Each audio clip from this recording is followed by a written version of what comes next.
And joining me now is Trump campaign manager Kellyanne Conway. Kellyanne, thanks so much for joining us. Donald Trump is now saying that he has great respect for FBI Director James Comey, but take a listen to what Mr. Trump said just a couple weeks ago.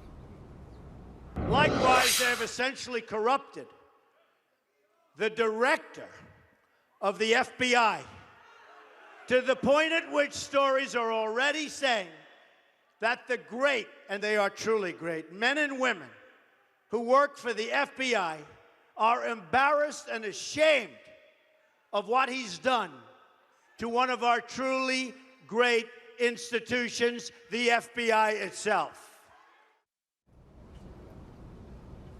So is James Comey still corrupted, Kellyanne, or is he only corrupt when he does something that Mr. Trump disagrees with?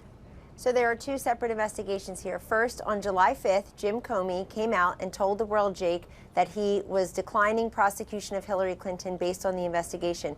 He then proceeded to tell us every reason why he should have indicted her. She should have pressed charges, that she was reckless, she was careless. 2 days later, he testifies before Congress under oath and completely guts his conclusion and completely undercuts Secretary Clinton's previous statements that there was one device. No, there were many devices. Was there classified information exchange? Yes, there was. Was there national security information? Yes, there was. He completely undercut his own conclusion in that investigation. That led to tremendous frustration and criticism by many people who thought either put the statement out that you're not going to press charges and leave it at that, or if you're going to go public, at least let your comments, the evidence, match your conclusion. This new investigation is a completely separate matter, in that he was in an impossible spot, it would seem to me, 11 days before an election. Had he sat on the information, one can argue that he also would be interfering with the election by not disclosing to the public that yet again, for the second time in a year, Hillary Clinton is under FBI investigation for something of her own doing. We are only having this conversation today, Jake, because Hillary Clinton flouted the law and went and set up a private server so she can hide stuff from the public. Right. And here we are again. But Kellyanne, isn't this exactly what people, the public, the American people hate about politicians? One day somebody in law enforcement does something and they're corrupted, and the next day they're a man of great integrity. You yourself tweeted that there was zero accountability at the FBI. You retweeted an article that said, when combined, these moments prove that Mr. Comey gave Hillary Clinton a pass, and you wrote your own comment, zero accountability. I mean, what are voters supposed to think about this when you and your campaign have spent the last few months besmirching the reputation of James Comey? No, I never besmirched the reputation. Zero accountability is about the process. And again, had Jim Comey simply come forward, Jake, back in July and said, we decline to press charges, the investigation is over, there will be no further charges. Had he just said that, then we would accept that result. What he did was he went on to explain why his conclusion was wrong. I guess he was trying to clear his own conscience. Why else be so public? I know many prosecutors, I've talked to them, who were confounded that Jim Comey set such a public standard by testifying before Congress, by having that unprecedented statement to the world on July 5th, where he was leading up to a conclusion that was different than the one he then announced. But, you know, back to your original point, isn't this what people hate about politicians? Yes, it is. But the politician here is Hillary Clinton. And it's she who has put herself, her campaign, and more importantly, the nation at risk. She's unqualified and unfit to be president based on her constantly flouting the law, based on her closest advisors not complying with and swearing under oath they've turned over all these devices when clearly they have not. It's they who have imperiled our national security. So I think what James Comey would say was that he was being transparent over the summer, and he's being transparent now. But I want to move on to some other topics. At a Trump rally in Phoenix, Arizona last night, one of Trump's supporters walked up to the press section and started chanting this. Take a listen.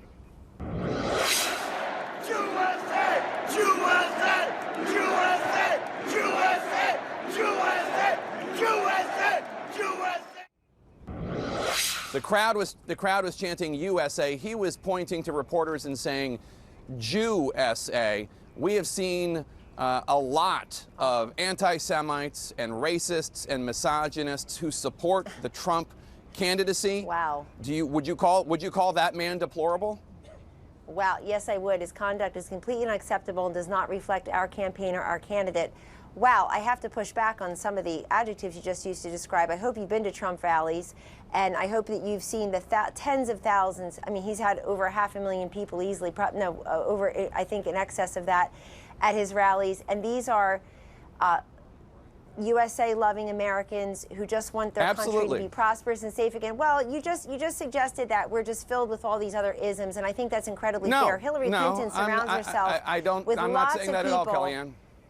Well, I'm not saying that at all. Let me make clear what I am saying. That man's conduct was deplorable, and had I been there, I would have asked security to remove him immediately. Clearly, he doesn't speak for the campaign or the candidate, and you know, I think what he had to say was disgusting. Well, let me be clear what I am saying. The vast majority of Trump supporters do not qualify as to what I'm talking about. But without question, people who are experts on hate groups say that there has been a comfort level that has been offered to people who are anti-Semitic and racist and on, and these people feel comfortable coming out in the open and supporting Mr. Trump. Comfort level by whom? A campaign I run, Jake? Seriously? Comfort level by Not whom? you. Mr. Trump has refused to condemn in a very serious way his racist and anti-Semitic fans. He just has. He says things like, oh, sure, I disavow. But he has never seriously said, I don't want the support of those people. They are reprehensible. They have nothing to do with me. He has never seriously done it in the same way that you and Mike Pence has.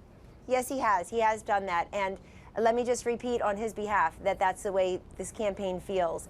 And, you know, I think that this exchange is frankly the best piece of evidence I have that we're actually going to win in 9 days, because the idea that we're going to shift away from the pattern of corruption, the cloud of ethical stain that Hillary Clinton would bring to the Oval Office, it's such an important weekend. We're again reminded why a majority of Americans already don't trust her or much like her, and we're going to bring this, try to besmirch the good people. I mean, I was in Kinston, North Carolina with Mr. Trump on Wednesday night. It's a very small town, I'm told. We had over 12,000 people there, and I asked the kids in the front row, what time did you get here, honey? 1 p.m. We were there at 8 p.m.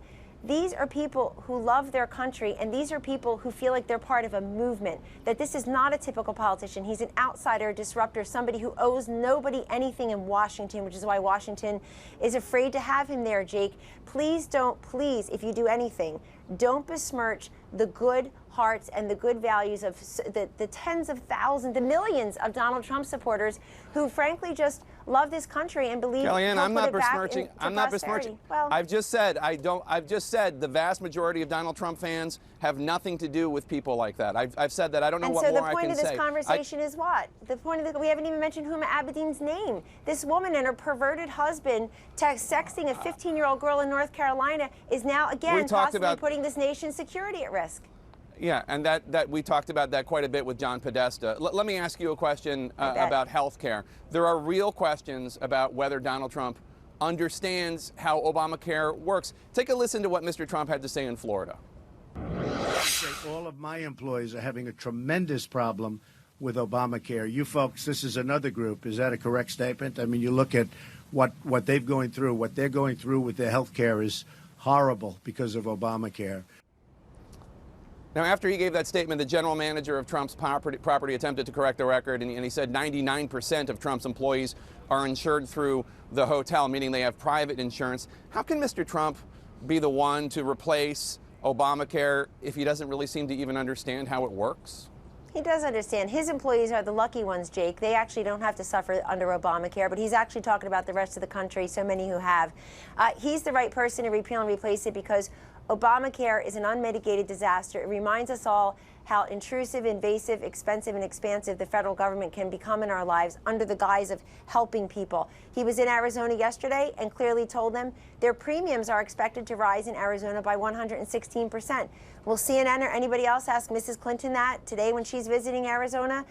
We see these other premium people are opening up their mailboxes and clicking onto their computers and getting notice that their premiums are about to explode.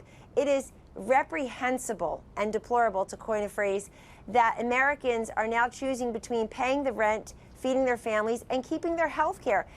President Obama lied 26 or 27 times by telling people, if you want to keep your doctor, you can keep your doctor. No, you can't. People see a lack of quality, a lack of access, a lack of control and an increase in price in something that's under the guise of the, quote, Affordable Care Act. The question for Hillary Clinton is, what would you do about it? Is Obamacare 3.0 in the offing, or would you go and try to mollify the Bernie Sanders supporters who actually want us to move to single-payer system? Either way, she should own Obamacare. She should be asked what she would do about it.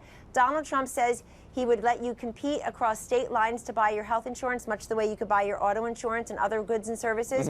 He would block grant Medicaid to the states. He would immediately, through his tax plan, remove the Obamacare penalty, which is hurting many people. And he, of course, would allow a more patient-centric healthcare system, which would give us all health savings accounts so that you own and you can control your own healthcare spending. What we've got is not working, and I'm very glad that Obamacare continues to form the core of his message, even in light of the new FBI investigation. We've had a great week, in large part because Mr. Trump is talking about Obamacare. I agree. I would love to ask Hillary Clinton that question. The Clinton campaign has not made her available to me since June, and the Trump campaign has not made Mr. Trump available to me since June. But Kellyanne Conway, I do appreciate your making yourself available to me this morning. Thank you so much. Thank you, Jake.